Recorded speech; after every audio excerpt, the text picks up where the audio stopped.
and good afternoon. My name is Christine Ockrent, and it is indeed a pleasure and an honor to be here in Brussels for this event to mark the 10th anniversary of the European External Action Service.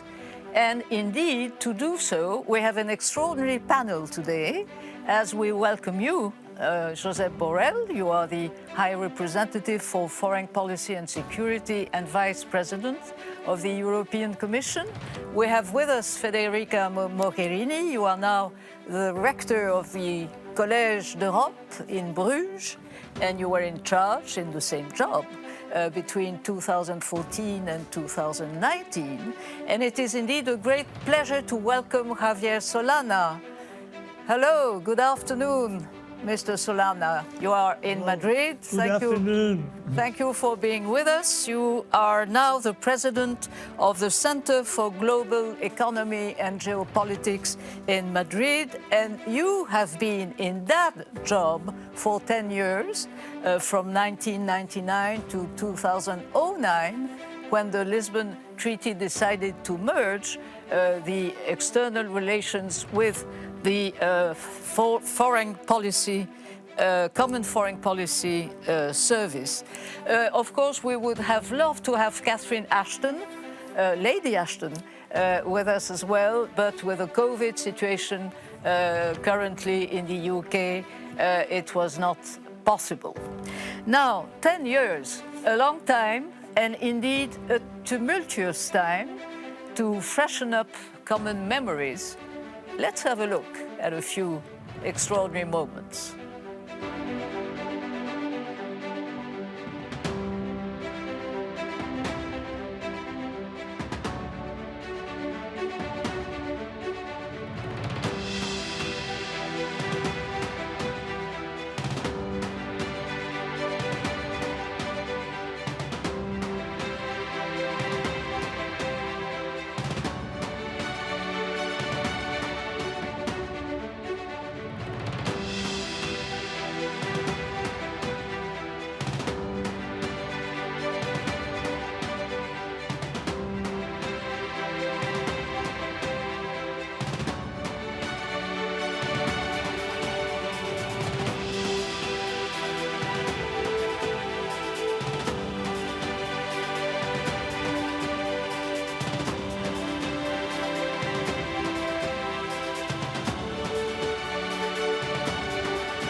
Javier Solana, let me turn to you first.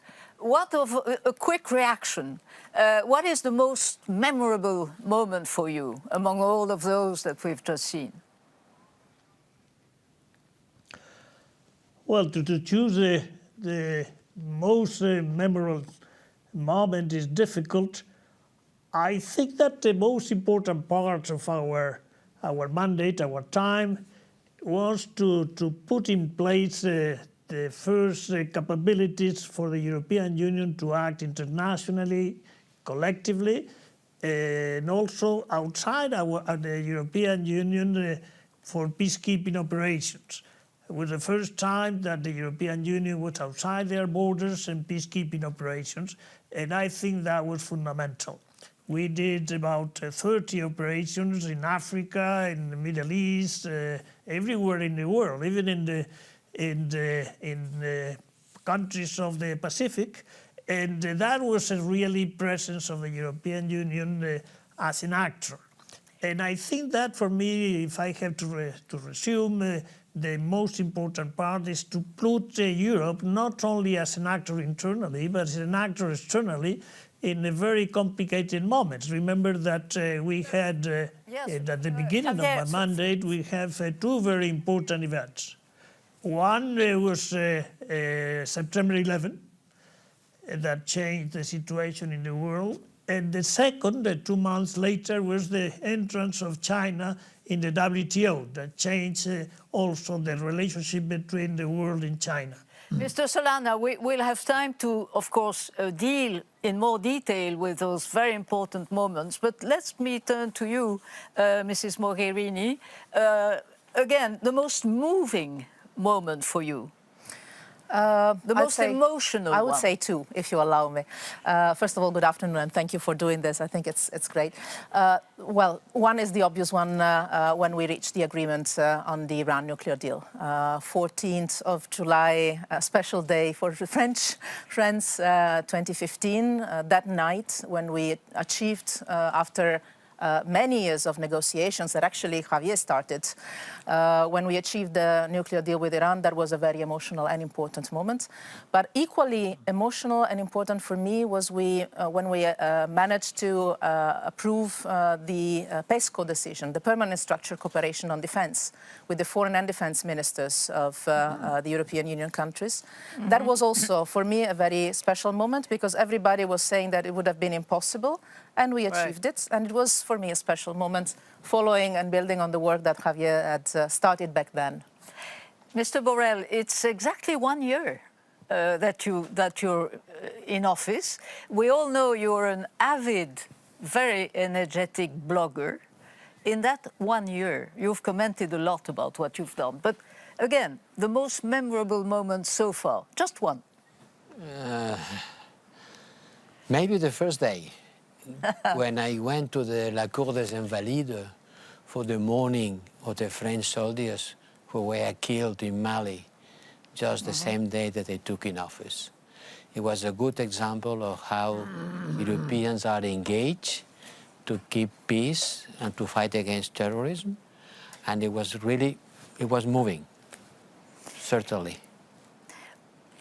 We now have about an hour or so to discuss what has been achieved by the External Service during these past 10 years, the successes, but also the obstacles, the difficulties, the lessons learned, so to speak. But I think it's also very important, of course, to look to the future and indeed to the present, to this ever-changing geopolitical scene where we see so many different actors, so many different threats. And so it will be, I think, very interesting to ask our three distinguished guests their views about how the European Union can best protect and promote its own interests and its sovereignty. But before that, we need you viewers from all over the world to share your views and to take part in this discussion. Christophe, Robert, let me turn to you.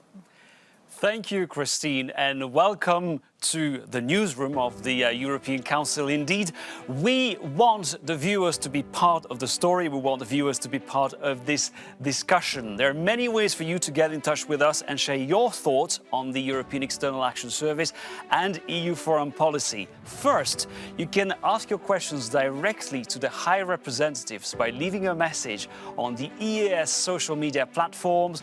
That's Facebook, Twitter, Instagram. Remember to use our hashtag EEAS10 as 10th anniversary. Meanwhile, we're also conducting a poll on Slido. If you don't know Slido, it's very easy. All you need to do is type Slido in your browser.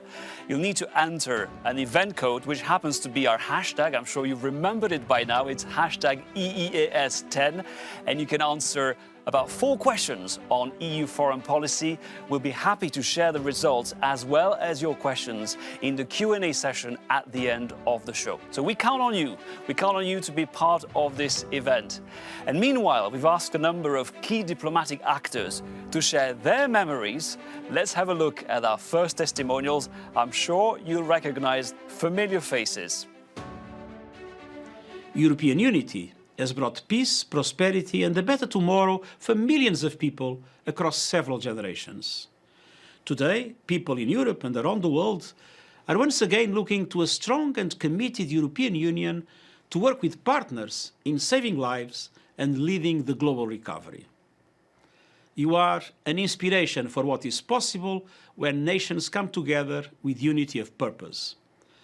I'd like to thank you for the exemplary partnership that exists between the United Nations and the European Union. I know that we can count on you to continue to uphold the universal values of peace and human rights, address climate change robustly, and work towards a more inclusive and sustainable world for all. Thank you. I believe the entire world benefits when Europe is strong, unified, and more active on the global stage. For this reason, I have both welcomed and applauded the work of the European External Action Service for the past 10 years. The External Action Service has helped Europe develop the stronger voice it has always needed, while giving Europe, friends and allies, what they have always wanted, a number to call and a friend on whom they can always count. And for the last 4 years, the Trump administration mistakenly treated the European Union as a rival. Joe Biden understands the critical role that the European Union must play for shaping a better future for us all, and his administration will be counting on the EU as a trusted friend and partner, because there is nothing we cannot do together and very little we can accomplish apart. So thank you very much for asking me to share my views, and congratulations to the EEAS on 10 outstanding years. Thank you, Madeleine Albright, and I can think of no better introduction to get into the first chapter of this discussion, partnership. Together when possible, alone when needed.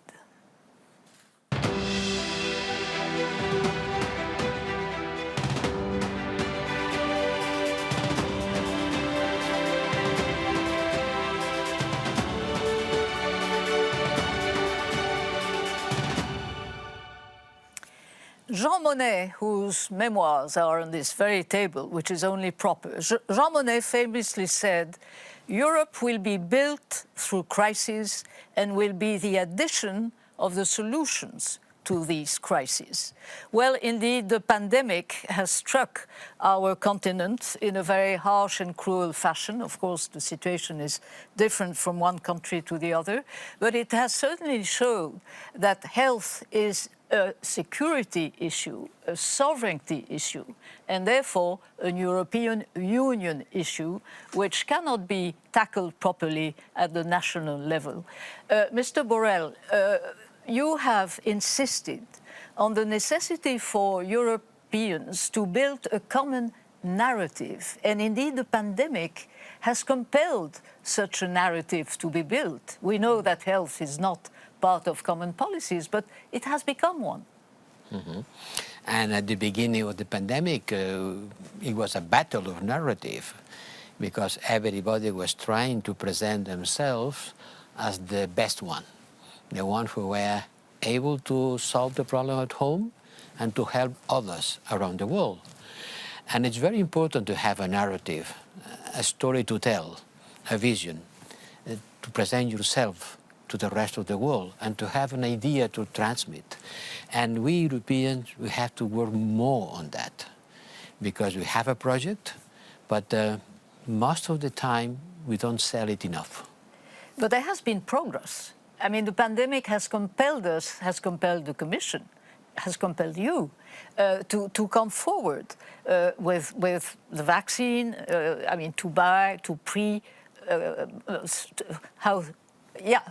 pre-buy, so to speak, to raise money, to buy vaccines, and indeed, as of late, last week or so, to put forward a proposal to create a new European health safety agency. So again, that narrative is being built. Because the crisis has shown our vulnerabilities. Suddenly, a mask, a very humble thing, easy to produce, became a strategic object. We were vulnerable because we were not producing paracetamol. We were on the hands of the producers very far away. We thought that the market was going to solve and every demand was going to be matched by an offer. But when the crisis came, it was clear that this was not the case. So we have to gain autonomy. We have to regain capacity to face the problems by ourselves. And this is one of the biggest lessons of this crisis.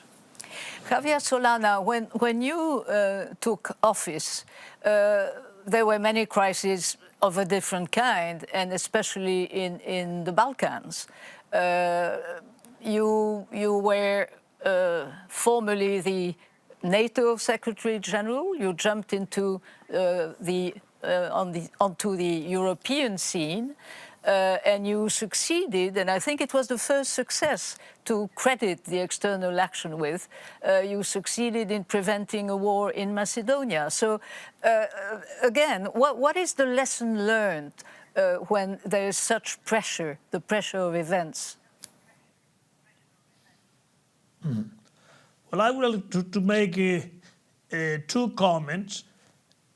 The first comment is that it is true that when the situation like the one we're living today with the pandemic, etc., what should be the reaction of the European Union? For me, the pandemic has had a very important reaction from the European Union, which made the reaction to this crisis of the European Union very different from the reaction that we had at the 2008, at the moment of the big economic crisis.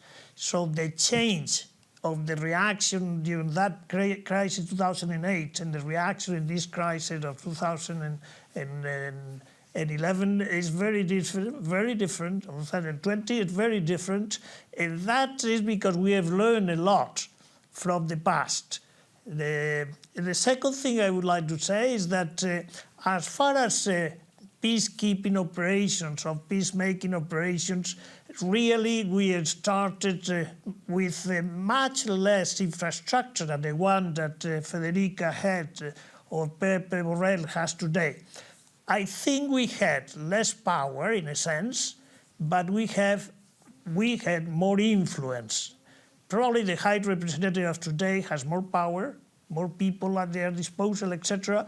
But in my time, we had less power, but I dare to say that we had more influence. Federica Mogherini, would you subscribe to that? More influence then, more power today?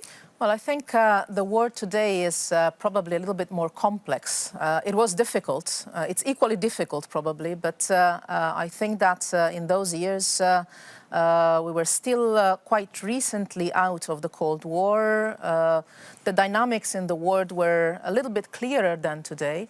I think today what the High Representative today has to handle is an unprecedented complexity. You have different world players, each of them playing a different game in a different setup, building, I would say, variable geometries, partnerships, depending on the field. You can be a partner with someone on trade, and you can be on a different page on human rights. That's politely said. Very much so. I am keeping a little bit of diplomatic attitude, but very little. Let's say that the complexity in the relations, in the external relations, in the global politics, I think is growing. And I think it's true, the power has increased, the influence is more challenged. But I think what makes really the difference today is the economy of scale. The pandemic has shown that Europeans are safer, are better protected, even in their health, if they are together as Europeans, because no country alone is big enough to handle any of the challenges that are out there, including a pandemic. I think of the repatriation of Europeans at the beginning of the crisis. Mm-hmm. The European Union doesn't have consular competences, and yet it was the External Action Service helping member states to bring back home Europeans that were spread in the world in very difficult circumstances. So I think that this jump between the power and the influence can be bridged with the narrative that is being built. And Josep Borell, also the pace has fastened. The electronic pace has really taken hold of each and every one of us. So there's more impatience also from public opinion. And also, and that's an improvement, it seems to me, Europe as such is seen by public opinion throughout the continent as more useful than before. The crisis has shown that the Union makes us stronger and gives us more capabilities. The crisis has bring this value added to the Union, and people understand that together we are able to react better. The bringing back 600,000 stranded Europeans around the world is done much better if we gather the forces and the capability of the 27 member states, that if everyone tries to save their own nationals. You know, for one moment, here at the External Action Service, we became a gigantic travel office, trying to match the planes that were going all around the world with the European flag, trying to put all the Europeans alone together in planes of different nationalities. And this was a fantastic exercise of coordination, cooperation, and solidarity. And the crisis also has helped us to a breakthrough on the European integration. Who could imagine without the virus, we wouldn't have the next generation EU. Without the virus, we wouldn't be asking 700,000 million euros to the financial markets. Without the virus, we would not be going from loans to grants, transfers. We have been stepping the integration of the European Union and also its external dimension, because today we have to show to our partners, especially in Africa, that we are able to help, that we have the will and the capabilities. And this will increase our influence. This will make us perceive as someone that counts, that helps, that deserves, not only the Europeans, but for the rest of mankind. Javier Solana, during your 10 years of office, the influence you were telling us about took place in a multilateral system, which was in many ways in a better shape than it is today. What, in your view, should be done in order to restore multilateralism, which is very much a pillar of the European external action? Well, I think in my times, the structure of the multilateral we have a short technical... started to work, and it's okay? Yes, it's fine. The WTO was a fundamental institution. We had, during my time, the G20 started, but still we're an organization that we're at the beginning. Now, today the organizations are more stable, but the will of the countries to use those multilateral institutions is less. Now, it's not a question of lack of institution, it's lack of political will to use them. When you have the United States saying American first, imagine if everybody will say, I want to be first. It's the end of the game of multilateralism. Therefore, in my times, that didn't happen. Let me give you an example. You remember that in the middle of the Olympic Games in Beijing, at the same time was a big conflict between Russia and Georgia. It was a big conflict, you remember, and I tell you how that was resolved. It's resolved in a trip that I did to Moscow. And I met with, at the time, President of the Russian Federation, which was Medvedev. At that time, Putin was the Prime Minister. And we signed a document whereby in 15 days, the European Union will deploy sufficient police forces to control the borders, and then the Russian forces will withdraw.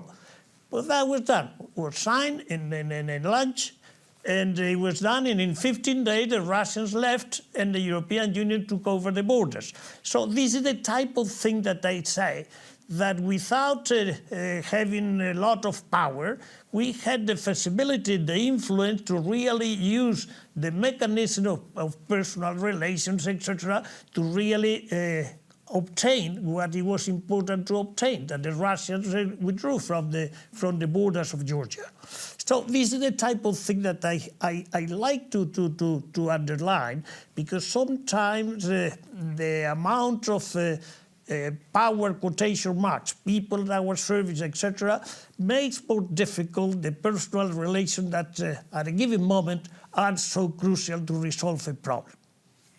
Josep Borell, there will be a council of the heads of state and government next week, a virtual one, of course. And there's a document floating around in the media stressing the need for a new global alliance with the forthcoming Biden administration in the US. An alliance, a partnership that needs maintenance and renewal, says that document. It also underlines a concept that you have been promoting as of late, which is the European strategic autonomy. So partnership and autonomy. Explain. I can explain because I've been spending quite a big number of hours during this weekend to finalize this text together with my team and the Commission colleagues that is floating, as you say, in the media. And it's just a call, if I can say, to make multilateralism great again.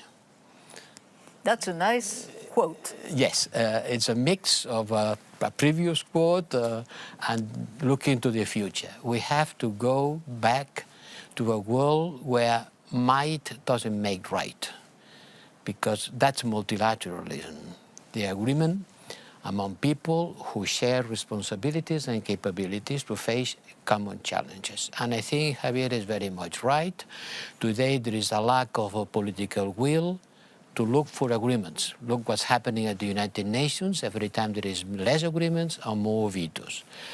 And we have to go back to the negotiation table in order to act together. And there, we, Europeans, which are multilateral by essence, can bring a strong push to this new world.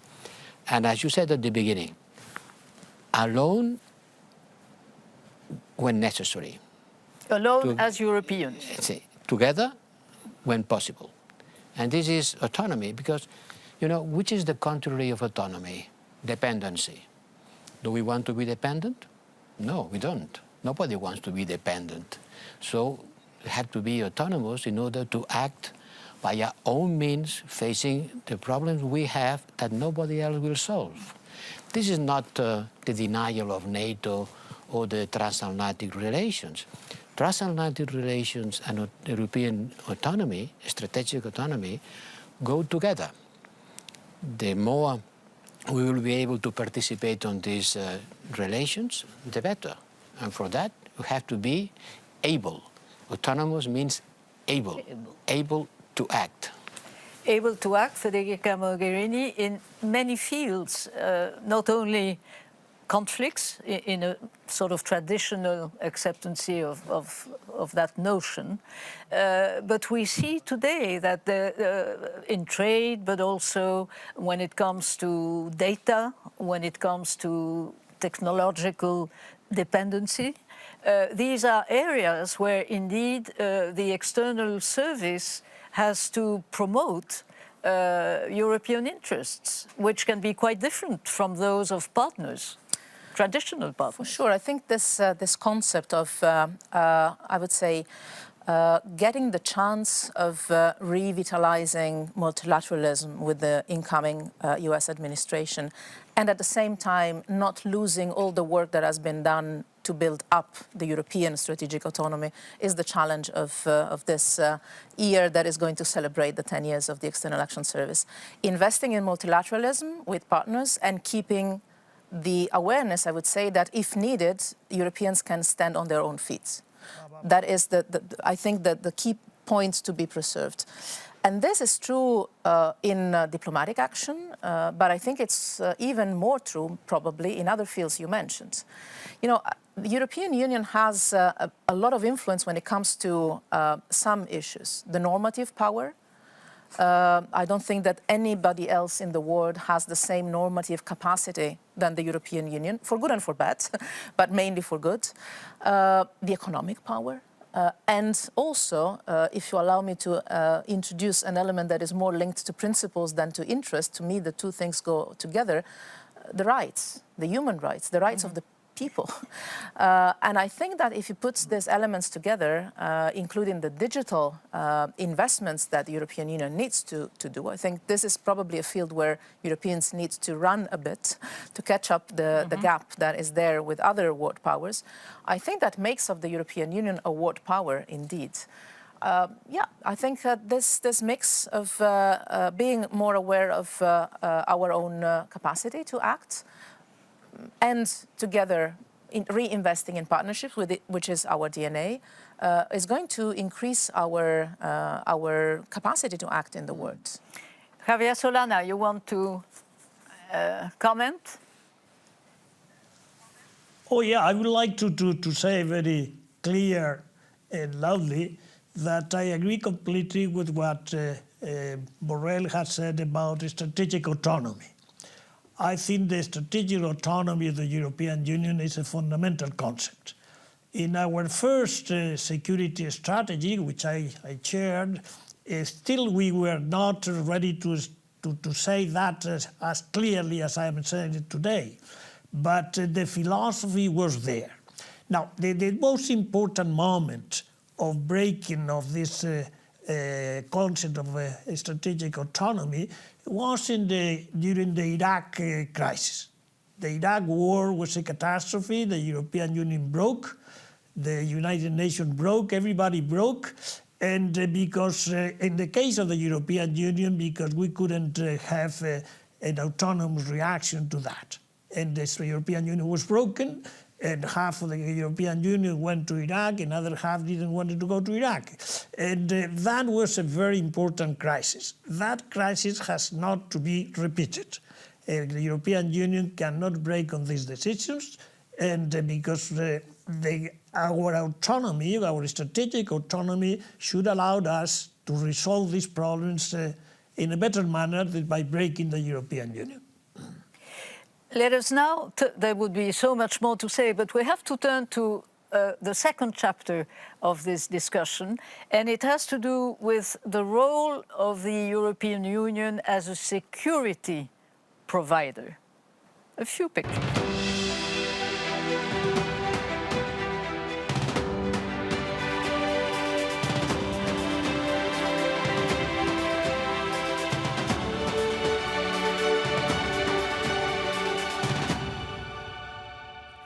Today we see indeed that there are so many conflicts in the world, and conflicts of different kinds, not only traditional armed conflicts, but also an increased competition again in the narratives, Mr. Borrell.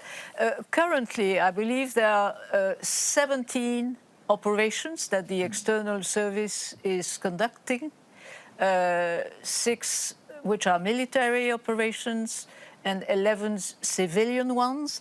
And since you took office, you added one which has to do with Libya, to try and control arms trafficking with Libya, with a lovely Greek name, Irene, which means peace. Tell us about those operations. What have the priorities changed in your view? It's a way of putting in practice the idea of pooling capacities at the service of a common security and defense policy.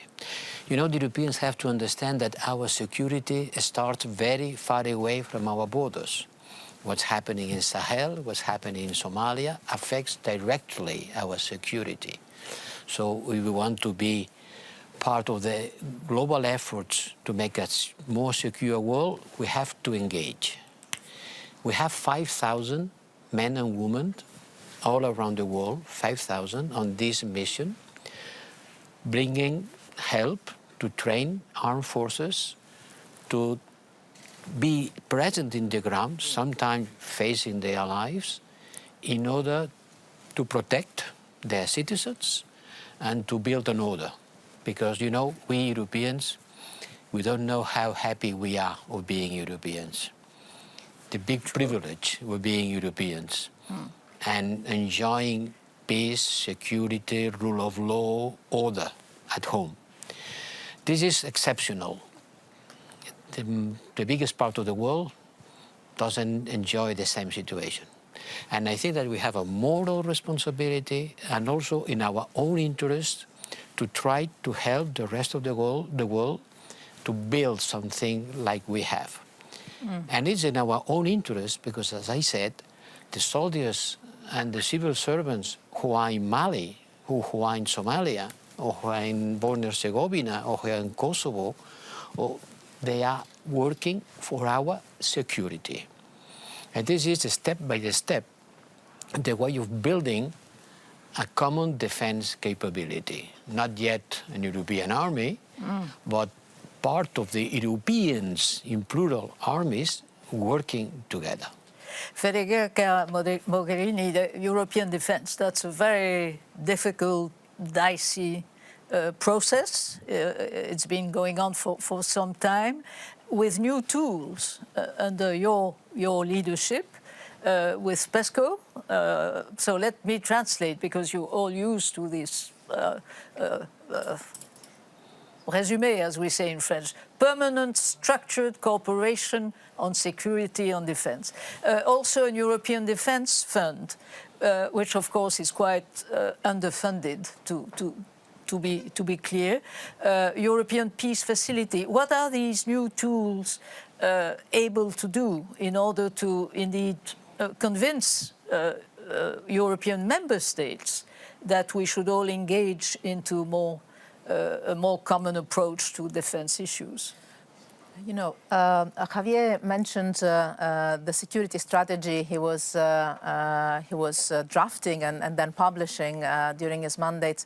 I think one of the key elements of the external action during my mandate was actually under his advice also, that of working on a global strategy for the European Union. Then that came right after the British referendum and right before the Trump administration came in office, so it was a turbulent moment.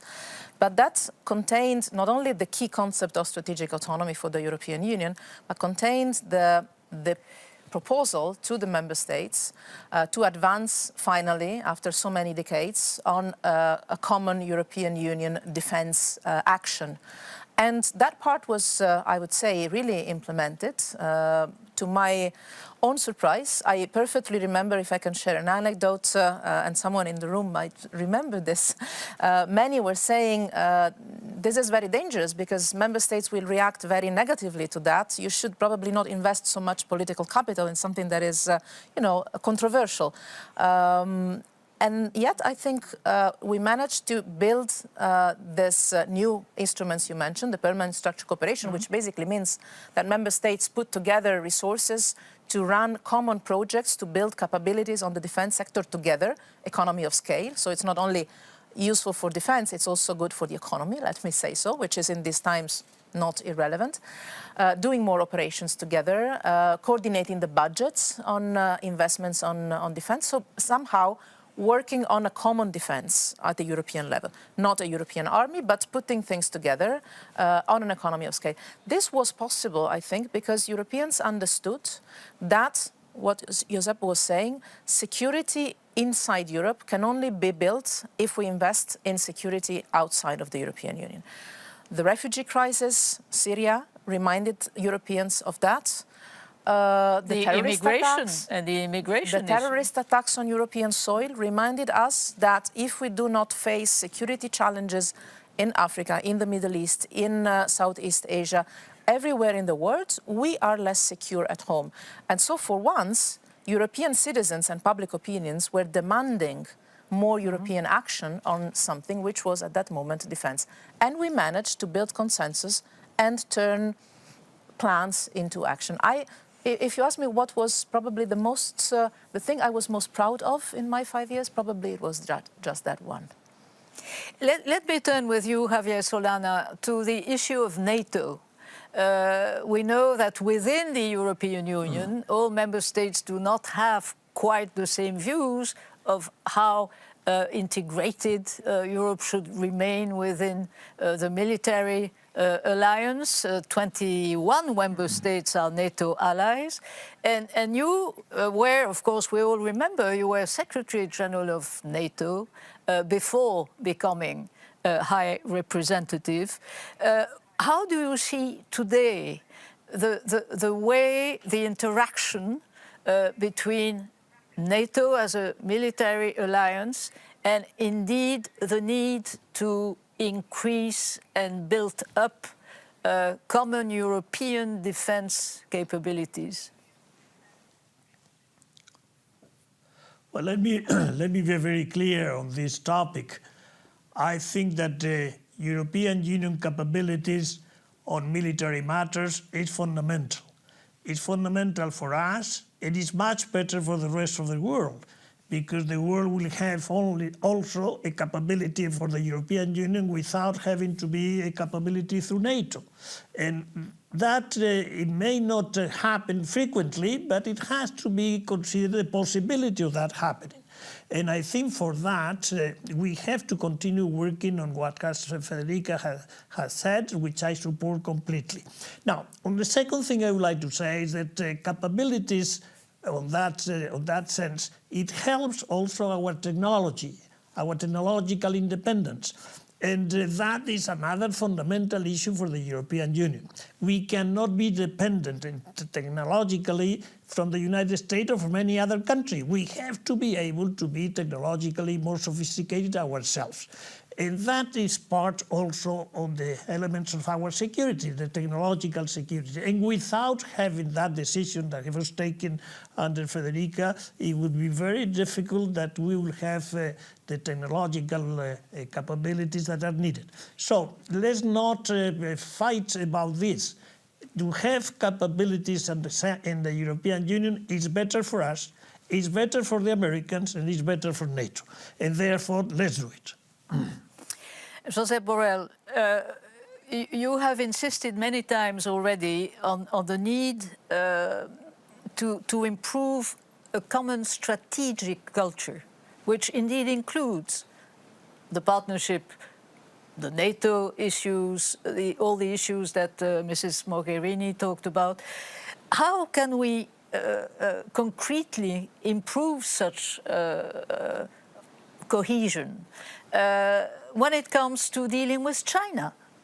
We haven't really talked about that yet, but a lot of these issues have to do with China. Trade, human rights, values, of course, and the fact that we see, and it will be the same probably most certainly with the Biden administration, that the confrontation between Washington and Beijing will increase, if only on the technological front. So what should we as Europeans do? You mentioned a strategic culture. I think it's very important. You know, foreign policy, it's a way of projecting your identity to the rest of the world. And today, the Europeans don't have the same understanding of the world. And it's quite natural because they don't share the same history, the same culture, even not the same geography, and the same neighbors. So we don't understand the world in the same way. We don't have the same perception of the threats. We don't share the same understanding of what is a threat, what is threatening me. Because when you say defense, with respect what? And against whom? And how? But first, which is the threat? And from Cadiz to Helsinki, or from Stockholm to Athens, we don't share the same understanding of which are our threats. Some threats are much more perceived if you are close to them, no? For sure, the threats coming from the east are better perceived in the Baltics than in Andalusia. So we have to build a common understanding of the world, to have a common perception of the threats in order to be able to have a common answer to these threats. And how do we do that? We are working what we call the strategic compass, la boussole stratégique, which is a way of putting together all the intelligence services of all member states and the defense ministers and the foreign ministers in order to make a kind of inventario, a balance of what the world is about today. China is not the same thing today that 10 years ago, for sure not. Africa will not be the same thing 5 years from now than today. So let's try to make an exercise of forecast and understanding and sharing the understanding. And this will require hours of discussion, hours of meetings, disagreements. Sleepless nights? And let's try at the end, in a couple of years, because it takes time, to put in our table a common perception of the world, overcoming the difference of the history. Because our relation with the US and with NATO cannot be perceived equally if you are Polish or you are Spanish, by historical reasons. But looking at the future, to have to share to what you call a strategic culture, and I think is the most important thing to have. Without having a common strategic culture, it's going to be very difficult to have a real common foreign and security policy. Let's now turn to the third part of this discussion, which has to do with the European Union as a principled actor and respected mediator.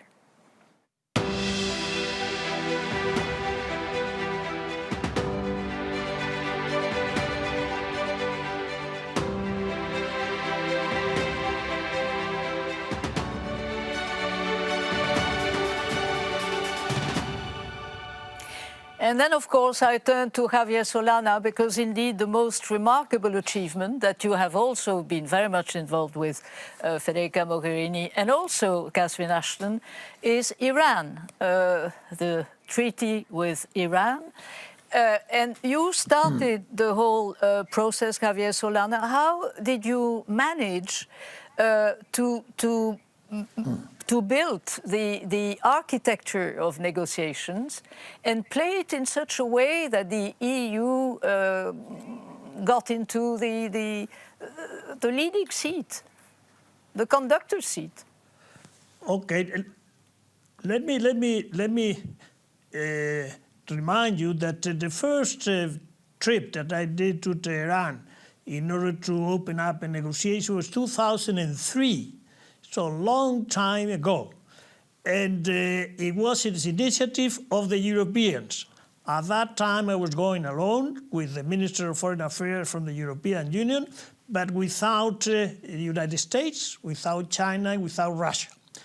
As the things started moving, we called the Russians, the Americans, and the Chinese. The Russians and the Chinese wanted to join the group. The Americans joined the group, but didn't want to participate in any of the meetings. So we have a rather complicated situation that lasted all the period of President Ahmadinejad. It was when Mr. Rouhani won the elections that we could restart a different strategy, which Federica did very well. But in the middle was a moment in which President Obama was in office, I was High Representative, and Rouhani called me, and I visited him, and he told me he was not still president, but he thought he was going to be the president, that they will be ready to establish talking with the Americans. And I spent 3 days with Rouhani in Tehran. And I returned, I talked to my European friends and told them, I think the situation is mature, is ripe to start negotiating together with the Americans in Tehran. And that's what happened. President Obama told me yes, and they started firstly in a secret manner and then publicly. But let me tell you again, the president in the United States was Obama. And we had started this process way before, in 2003. So a strategic patience, a strategic tenacity of that negotiation was absolutely fundamental.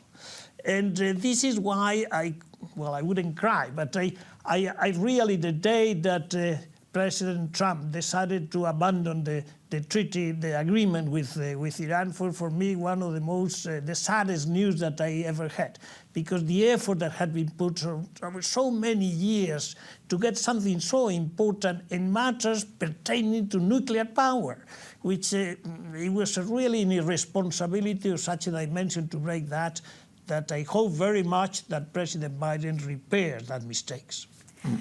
Mrs. Mogherini, you had to follow up and indeed to build up upon these original achievements that Mr. Solana is talking about.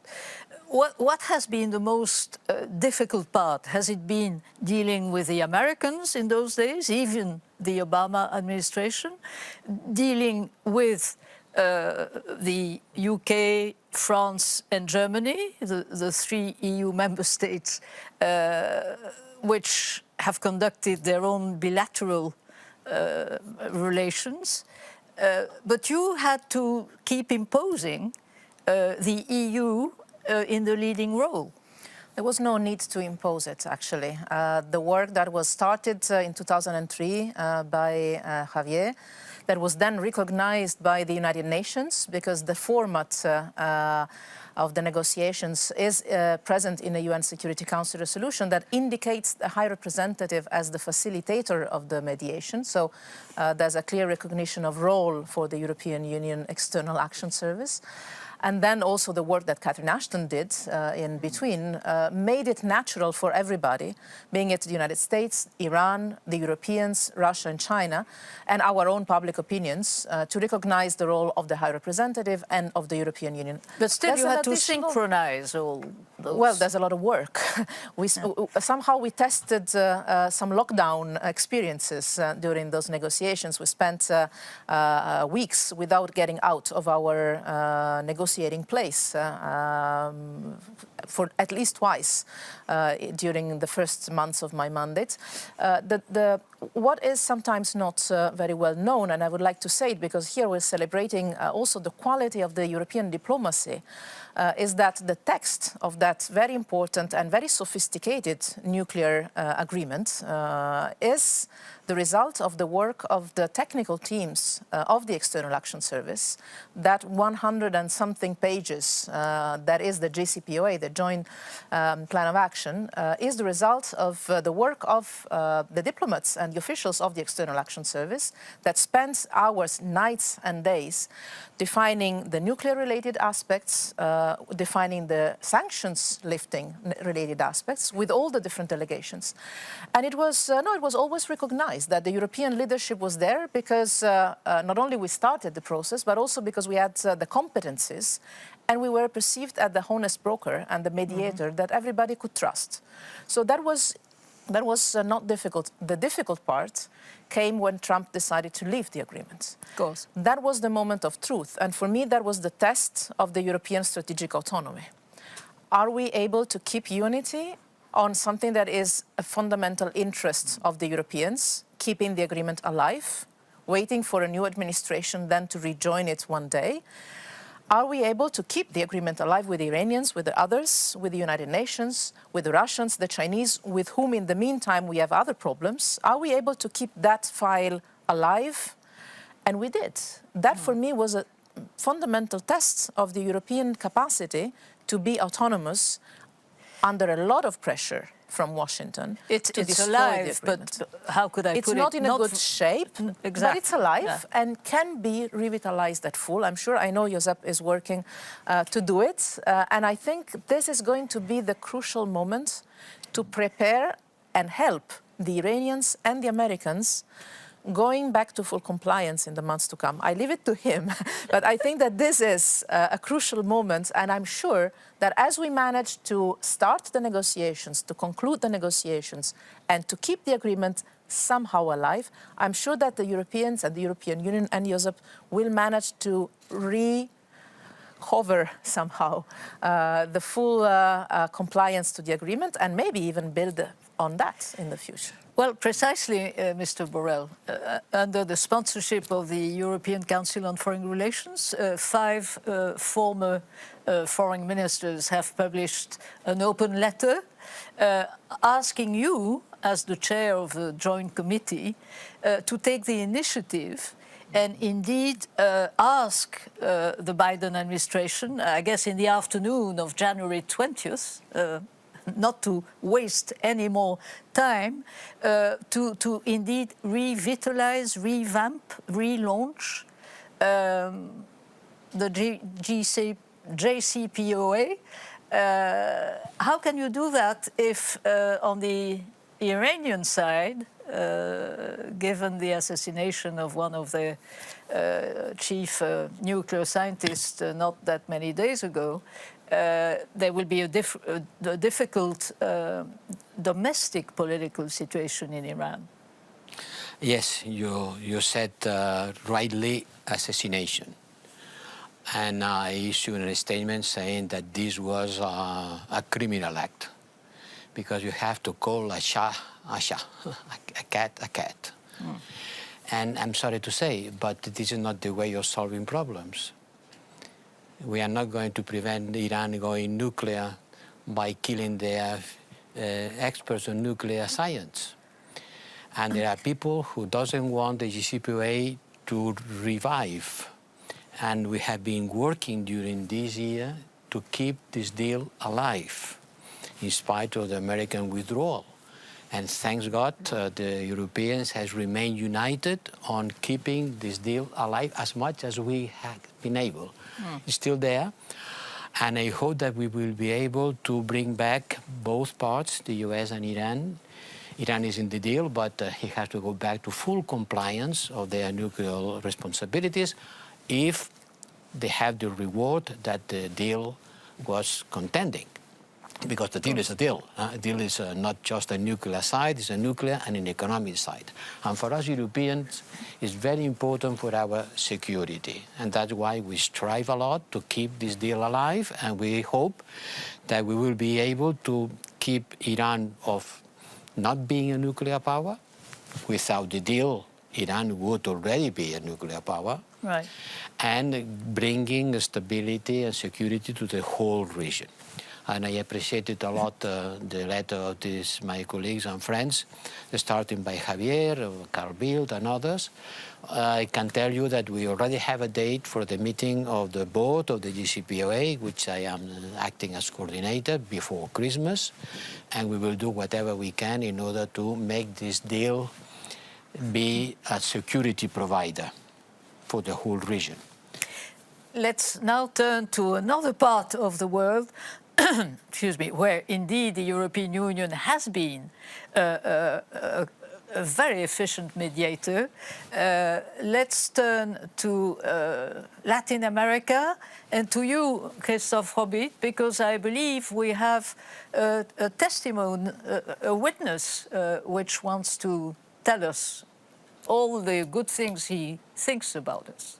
Absolutely, Christine. We'll hear this very important witness in literally a couple of seconds. I also want to seize this opportunity to remind our viewers that they can put their questions directly to the High Representatives through Slido or by using our social media platforms, Facebook, Instagram, Twitter. You've been very, very active so far, so keep on sending your questions and please vote in our poll on Slido. But as you said, Christine, we're very happy to share another testimonial from former president of Colombia, Juan Manuel Santos. Let's take a listen right now.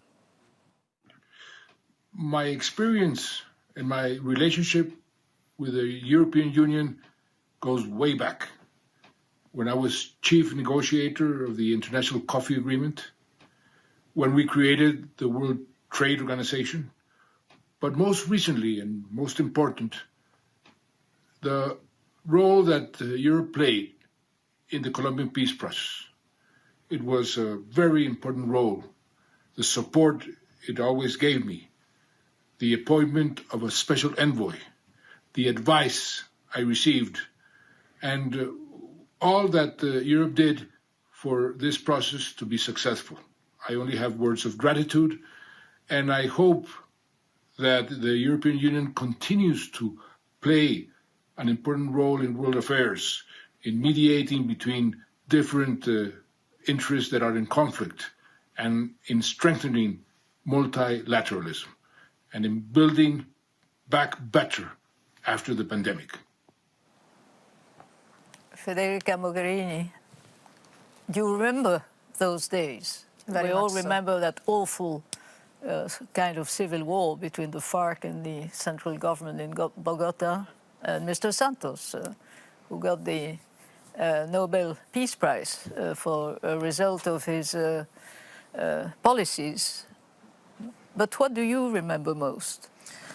Well, the constant contact with him, for sure, with his team, with the foreign minister, but with him directly, constantly, sometimes even several times a week.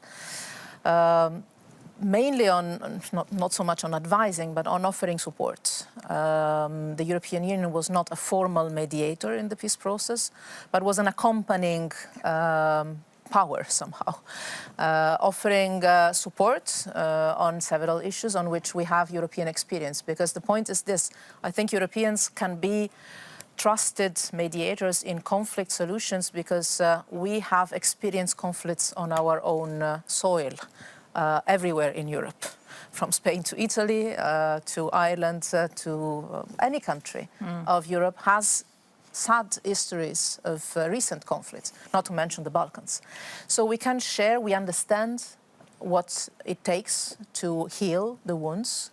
We understand the need to reconcile, to reintegrate the fighters, to offer incentives for peace, and also to invest in what comes after the treaty or the agreement is signed, which is the most difficult moment. So with President Santos, we were talking about this almost on a daily basis, fine-tuning the support that the European Union could give to accompany not only the agreement and the negotiations, but most importantly, the day after.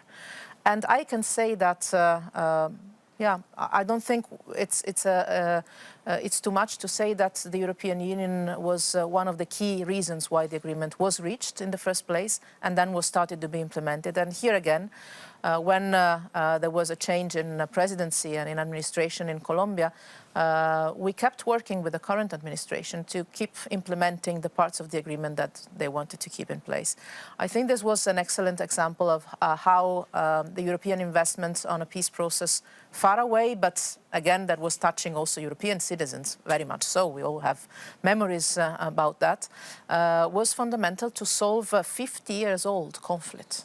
Right. And the same role the European Union can play today, for instance, I think, in accompanying Afghanistan towards peace. I think the European Union has a very powerful impact on conflict resolution and especially reconciliation the day after an agreement is reached. Mr. Borrell, Federica Mogherini mentioned the Balkans, but that indeed is not really over with. The conflict between Serbia and Kosovo, you mentioned earlier, there's still a military EUCOR, a military European mission there. And of course, the enlargement perspective was always a way to try and entice better relations and indeed negotiations. Well, enlargement is no longer such an easy perspective to suggest. So what can be done in that part of Europe where indeed the situation is still not very stable? We are doing a lot.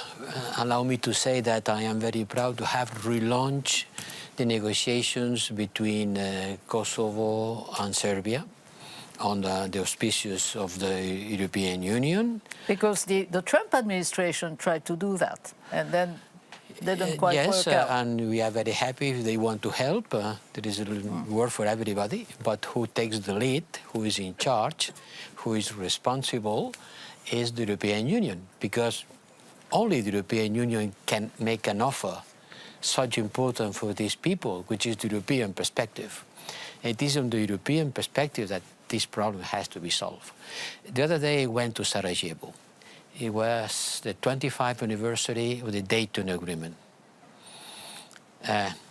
17,000 people were killed, civilians were killed in Sarajevo.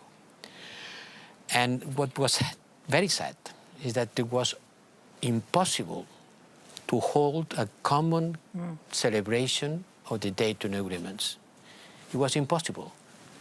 That everybody was gathering together just to remember this tragedy and to try to overcome it in the future. The division still remains. The wounds of the history are very deep. The scars are on the skin, on the psychological skin of this part of the world.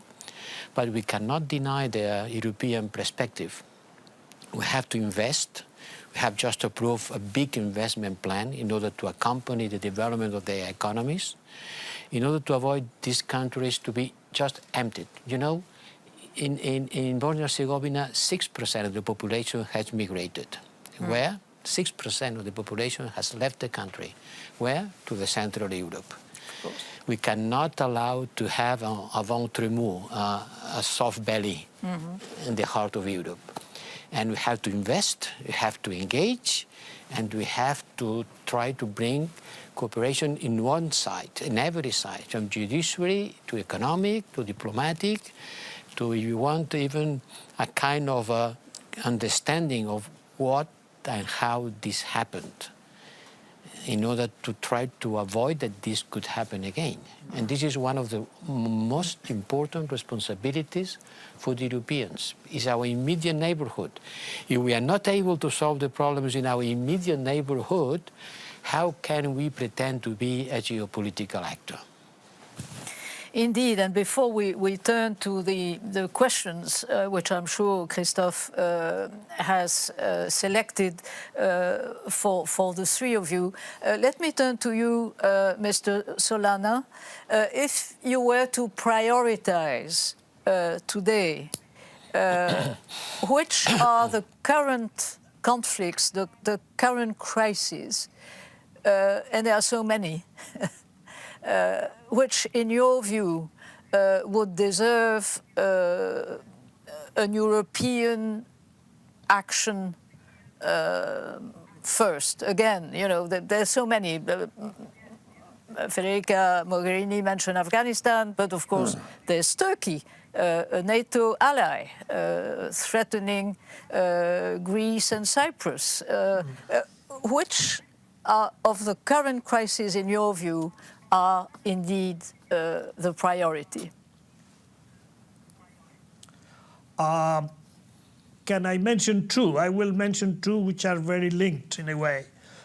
I think where Europe has disappeared is in Syria. I think to recover a presence on Syria in order to finalize a peace agreement, it will be very important for the European Union. We cannot abandon a country so important as Syria. And second, Lebanon. Lebanon and Syria are interrelated in a way.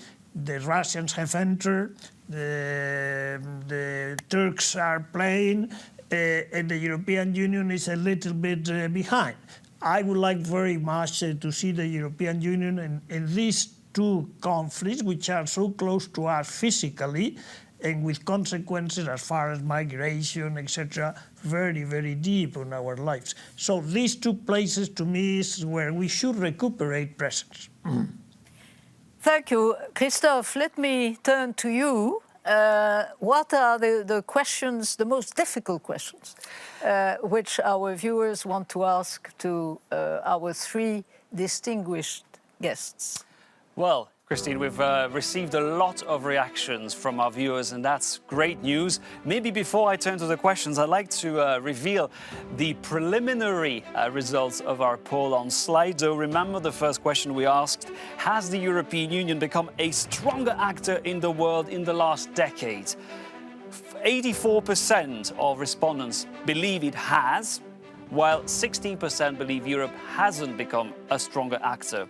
Second question: what is the main global challenge or threat that the European Union should act upon? Climate change tops the poll here. 33% of respondents believe climate change is the #1 challenge for the European Union. Number 2, security and peace, that's 28%, human rights and democracy, 23%, migration, 9%, and last but not least, disinformation, 7%. Please continue to vote. Results are being adjusted as we speak. Let me turn to my second phone for the questions. And I'll probably start with 2 questions. Hopefully you can get back to me for more. The first question from Carlos via Slido, who's asking about the difficulty of reaching consensus and unanimity. He's asking, should unanimity-based decision-making rules and procedures within the EU foreign policy change in order to make it more efficient? Second question from Dusan Gajic, he's the EU correspondent for RTS. That's about Kosovo and Serbia. Dusan wants to know, he says that the Kosovo-Serbia dispute is still on the table. Of all HRs have had to deal with this. Why is it that 20 years after the wars in the Balkans, it's still a failure of EU diplomacy? If we can get some reaction from your guests, maybe, and then don't hesitate to return to the newsroom. Mr. Borrell, let me ask you maybe the first of the 2 questions, not to escape the second one, of course, but the issue of unanimity. You have said many times that, of course, it means that you always have to reach a consensus that tends to be the lowest common denominator. So, of course, nobody wants to change the treaties, God knows. But what could be managed so that indeed there's a European voice that can be expressed, again, a European narrative, even if it's not an unanimous one? Well, for sure, to get unanimity among 27 member states, Ms. Mogherini knows very well how difficult it is. My life would be much easier if I could go through qualified majority. And it would be, I think, more constructive, because unanimity is not a big incentive for people to participate in a discussion. Everybody knows that they have their own veto right. They can sit in the corner saying, without me, you will not do anything, so you will come. If you were aware that others could agree and you can get out of this agreement, then you will participate in the discussion. You will participate in order to be part of the majority and not to be put in the corner. Not sitting comfortably in the corner, but being pushed to the corner. So we need an incentive to create consensus, and qualified majority is much better for that.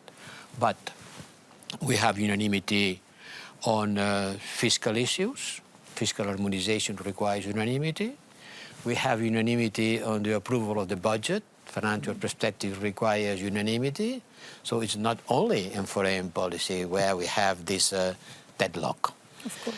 I think the European integration needs to have procedures to take decisions which are more flexible, because it's not affordable to spend 3 months to launch Irini operation, because one member state, because one member state who has no navy, so in any case who could not participate in the operation, was blocking. But that country has an admiral. No navy, I don't know, but at the end we overcome these difficulties, but we spent 3 months. The world turns around very quickly, too quickly with respect to our decision-making process. But I understand that on that there are big differences. I would be happy just if the member states were ready to use the constructive abstention, which is foreseen in the treaties. You don't agree, but you don't obstruct. You don't want to participate, but you let the others do. This would be the first step in order to advance quicker. And not only in foreign policy, of course. Mr. Solana, the Serbia-Kosovo issue, a very touchy and difficult one, and especially with the former Kosovo president in The Hague now. What could be done? Well, I think the way is to continue trying to negotiate between the two sides. It is true that Kosovo today has a problem, added problem, and Serbia, we have to really get Serbia rapidly, because I mean the Russia would like very much to have Serbia their orbit, and so to play rapidly with Serbia, to offer them the possibility of getting part of the European Union is fundamental. And dedicate with a special envoy or whatever you want to do, but 24 hours over 24. So this has to be one issue that has to be resolved by putting many hours into it. Now let me, if you allow me, Christian, say something to the comments of Borrell on unanimity and qualified majorities. I think, and I completely agree with him, that the time which it takes for the agreement among the 27 countries for something that has to be done rapidly, operations of peace, operations of that nature, they have to find a moment to resolve them. If you don't resolve it at that time, you will never resolve it. So rapidity, intelligence in the handling, etc., is fundamental. I mean, I think that coalitions of the willings is something that has to be put into the treaty. I mean, a coalition of the willing should be able to act if they are ready to act. Nobody should prevent that from happening. So the coalition of the willing principle, which at the end is some other way of looking at qualified majority, but is softer and for others to accept, the coalition of the willings. And that, for me, is a fundamental. We did it, and we use it at a given moment in my times. And it worked. It worked. When we went to some parts of Africa, there are countries that didn't want to go, but at the end of the day, they accepted others to go. And that is a fundamental change that for Borrell will be very, very happy he can use the time that he needs better than the wasted time that he has to use today with the paralyzation because of a vote is not doesn't arrive to a final solution among the 27. Mrs. Mogherini, I believe you're a former Erasmus student, and I think that our friend Christophe has certainly a question about that from current Erasmus students. Absolutely. We received the question from the Erasmus Student Network, which represents the Erasmus generation. It's great to know that you've tuned in and you're watching us. They would like to ask our guest how the Erasmus Plus program contributes to the EU's foreign policy. Would also like to ask specifically High Representative Borrell if he has any plans throughout his mandate to engage with the Erasmus generation. And last but not least, maybe a nice question to wrap up our discussions today, sent via Slido. Someone is asking Mr. Solana and Mrs. Mogherini, looking back from outside, what would you say you would like to have changed in the way you played your role as HR? And maybe do you have any advice for current HR VP, Mr. Borrell? Back to you. Mrs. Mogherini, ladies first. The Erasmus, I think, is contributing enormously to our external action. Many times I met Erasmus students during my visits abroad, and these are ambassadors of the European Union with another nationality in their own countries. And they keep the networks, well, I see it now in the College of Europe in Bruges, investing in that generation that has now 20, 25, 30 years, is investing in those that will have responsibilities in different fields, from institutions to the private sector, media, all around the world, and letting them live the European experience in those university years is an investment in having friends of Europe around the world. So it's I would say it's the most natural, even the most fun, and the most productive soft power that the European Union can exercise. So I was very proud of participating with the previous Commission in the proposal to increase the investments on Erasmus, and I could only recommend to do it as much as possible, because investment on European identity of young Europeans and of the knowledge of the European Union of young generations outside of Europe is the best investments we can do also on the external action. And on the advice, I always said Josep doesn't need any advice, and for sure not from me, but maybe one, sleep. Get some sleep. Because maybe, yes, the rhythm can be very intense. You need a lot of energy. And sometimes, or at least it was the case for me, yes, maybe this is something I would do probably a little bit differently. Sometimes you don't have the time to stop and reflect on things. The speed is such, the intensity of meetings, decisions, files to follow, informations is so overwhelming that sometimes you don't take the luxury of taking a bubble of your time and say, okay, but where do we really want to go? You know where you need to go, but to take the luxury of some breathe and sleep, it's needed, and yes, some of what you want to do, and not only what you need to do. I will tell my head of cabinet. Yes, that was the advice. Javier Solana, and that will be the conclusion to this fascinating discussion. I think, Christine, for me, I think that an important failure of the European Union has been the Middle East peace process. It's a drama that we ended up with the President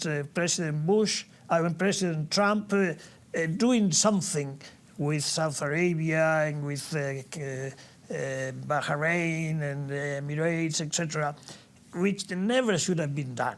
Because the deal that we had in the table forever was peace for recognition in a way. So the Arab countries were ready to recognize after peace, or along the peace. But this recognizing for nothing is a big, I wouldn't say a failure of the European Union, but it's a failure of the international community in a way. And your advice to your successor? An old friend. An old friend? Advice for my successor? Yes. No simple advice. I know him very well. I know how hard he works, how intelligent he is, how devoted he is. Not very far from what Federica has said. Don't get exhausted. Take a rest every now and then, and talk with your people, and try to review how the main topics are going. The main and most important topics are going. But as Federica said, you don't need advice Yes, from Javier, outside. I need a lot of advice. I got a lot of advice from you. You know, Javier and I, we are too old to have been Erasmus. We have been Fulbright. That's not bad either. We have been Fulbright. Both of us, we had the chance of studying in the US, thanks to Senator Fulbright, and the American base is in Spain. And we haven't been Erasmus. I've been a father of Erasmus, and I know how important it is. And for sure, we have to expand this experience to the rest of the world in order to make the rest of the world get closer to Europe.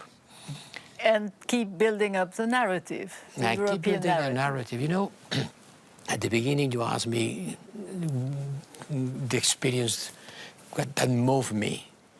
And I said, well, the morning of the French soldiers. But during our conversation, I remember another moment that has to be with the narrative. It was in Ethiopia.